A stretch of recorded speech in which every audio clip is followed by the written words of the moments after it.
Hey guys, it's Lazy, and this is going to be my day 4 update for the build. This is probably going to be the best version of the build that I can come up with. It is extremely strong right now. I have my 4th ascendancy, so I do a lot more damage. The single target damage I'll talk about later, but it's still a little bit lacking. I went back, however, and update all the previous variant of the build to keep it up to date with this current version. So if you guys want to check it out, you can do that as well. With our current setup, we have almost perma uptime on the frenzy charge, which makes mapping crazy good. Like this, that's as you can see, that is easily the best build, best league starter I have played in. I don't know for how long now. I play PoE 1 and 2. I did not really expect this build to be a meta skills. At this point, a lot of people are just playing it right now. It is the endgame meta build. Lightning Spear is that strong. Usually I don't play meta skills, but this is what I have chosen to start the league with, and I am going to stick with it. This build is very strong, so it is very worth to invest. And we just got buffed as well, so I think GGG is not going to nerf this class right now. Like I said, Amazon is just meta right now. Everybody is playing Amazon, and the setup that I'm going to share with you is not discovered by me by any means. Like, a lot of people are playing this build, which is why we can get to this point. And when I think this build is extremely strong. It clear maps like crazy. The only issue that it has is single target damage, which right now we are using a Stormlance and Sniper Mark to rotate our damage, which is how we kind of deal with the single target damage. And you can see I have Frenzy Charge, I throw out Stormlance, I cast Frenzy Charge again, consume, throw out Stormlance, but you get the idea. So as long as I consume this, I throw out Stormlance and I just cast it again. Obviously, it doesn't really look that impressive right now, but given the state of 0.2, this is already pretty good in my opinion. So it's Stormlance and Sniper Mark. But you can also use Lightning Spear from afar as well. However, I think the Lightning Spear costs a little bit more mana, so it's going to be a bit harder to sustain that. I think Lightning Spear costs 82, Stormlance costs 63, and then we have Barrage as well. And yeah, I will talk about all the current setups and stuff like that. This is probably the best version of the Lightning Spear that I can come up with. I'm not sure if this is going to be the best for everyone. You are welcome to do any more suggestions. In this build, we have Electrocutions without Kitovo Currents. I think Kitovo Current is not needed in the build, especially with the setup I'm running. And I have Freeze build up with Ambiter. A lot of people say Ambiter doesn't work and it doesn't freeze the enemy. You can shield the enemy. You don't have to freeze because we are squishy. We want to make sure that we have all form of crowd control that we can get. As you can see, we have Frenzy Charge up here. We almost always going to have Frenzy Charge. And with Frenzy Charge, the Lightning Spear do 50% more damage, which, I mean, it already do so much damage, which is kind of crazy. Yeah, so I think that's a good showcase, right? Anyway, so that was the map. I just want to do a quick showcase. I don't really want to go in the map too long or run to juice map. It's kind of laggy. But so what did I change in the passive, in the skill gems? I tested a lot of stuff out, and basically I took off Rising Tempest from Lightning Spear and replace that with Perpetual Charge. This is because right now we have a good way to generate Frenzy Charge, and I learned this from one of the comments in the last video, so thank you for that. I didn't really have time to... I just want to blast play the game, so I don't really have time to look around. But yeah, Neural Overload and Electrocute in Herald of Thunder is crazy good.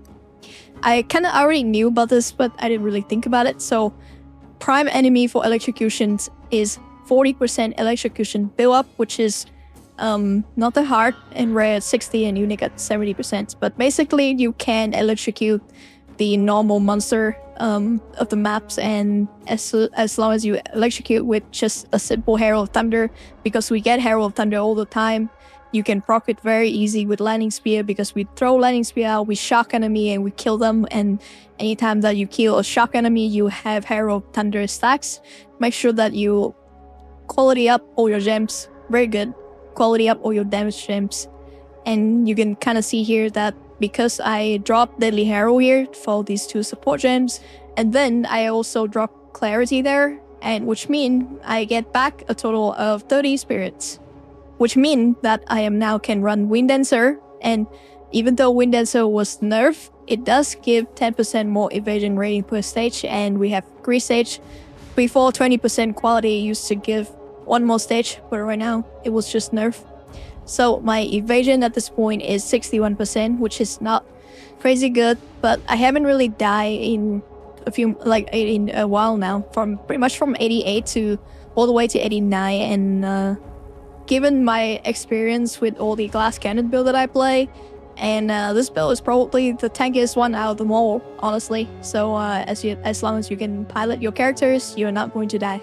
For the infused weapons, basically the same setups. I have Bullseye in here.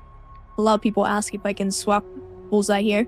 I mean, if you really want to, you can replace Fork and you have more damage, but we proc infused weapon a lot because we have power charge, which means we don't really need to. This one is like one of our main attack as well, so we don't really need to swap that around. For Sniper Mark, because we are running the setup, I should actually swap Ingenuity into Sniper Mark, which make it have faster cooldown, so I can do consume and stuff like that. But but while I was doing that, it feels like it was too fast for me. So this is the setup I'm going with, and I think that should cover everything. Oh, one more thing. For Stormlands, the idea here is for single target damage rotation, you throw out 3 Stormlands with scatter shots. If you have quality up, you actually have 4 in total, but it shouldn't really matter. You want to make sure that you throw this down, you cast Sniper Mark, you consume that Sniper Mark, get a frenzy charge, you throw out new pair of Stormlands, you kind of rotate that around. So that was something I learned from Jungron's stream when he was playing the Lightning Spear Poison build. And so it doesn't really fix our single target damage, and I think this is not too impressive when compared to the normal Lightning Spear. But I think it requires less mana somehow, so it helped me not going too fast in spamming my skills and losing all the mana and can't sustain the boss fight. So you still have to do the boss mechanics and stuff like that. At least in 0.2, I think most of the build was nerfed, so we are probably not going to see a one-shot build anytime soon, unless you are going for like Attribute Striker, which is still pretty strong, I think, just not crazy strong. So yeah, that is the skill gem setups. I have Perpetual Charge in here because we have Frenzy Charge, so Lightning Spear just can have a chance to not remove charge, but have the buff from the Frenzy Charge buff, which make it split to 3 more targets, and it deal 50% more damage, okay, which is really good. And mapping in T15, I would assume that even if we go higher, it wouldn't really matter. We can probably run maps with really rippy mod as well, because we are glass cannon anyway, and we don't want to get hit because you're gonna fall off your ROI anyway. And Wind Dancer is pretty good. I'm not really sure what to put here. I just put Maim, and maybe we don't need pin because we're probably not gonna pin enemy anyway. But yeah, this is my current setup. I think it is crazy good. It's probably one of the best setups right now, which doesn't require a lot of gear. I mean, you don't need. It is one of the best shield, but you don't need it. I show a budget option yesterday in Sun Splinter, and Reflect Conduit is still good, and I still want to use it because we have overcharge and just shock reflect back to you. The way I want to scale damage for the endgame is I want to throw Lightning Spear, get a really good shock, and then we can do our normal damage rotations. So yeah, I want to do good shock, and we scale magnitude shock and stuff like that. So for the passive skill trees, we get our last ascendancy point. Right now we have accuracy, we have critical strike, we have elemental infusion. These are the 2 core nodes. If you are going for penetrate, you want to have a good weapons. This weapon is decent, but it's not crazy good. Just normal physical damage roll. We have T5 in fist and accuracy rating. Yeah, so just very decent. Penetrate. You want critical hit chance on weapon is pretty good too. Attack speed is not crazy good, but so we have predatory instinct, which is now we have open weakness, and because we need single target damage help, we don't need it again rare, but more like unique enemies, so bosses and stuff like that. We have that damage now, so getting a 4th ascendancy is going to be roughly 20 to 25% more damage for you, so you should get that as soon as possible. And you can easily solo the last boss in the trial. It's a matter of whether you want to do the trial or not.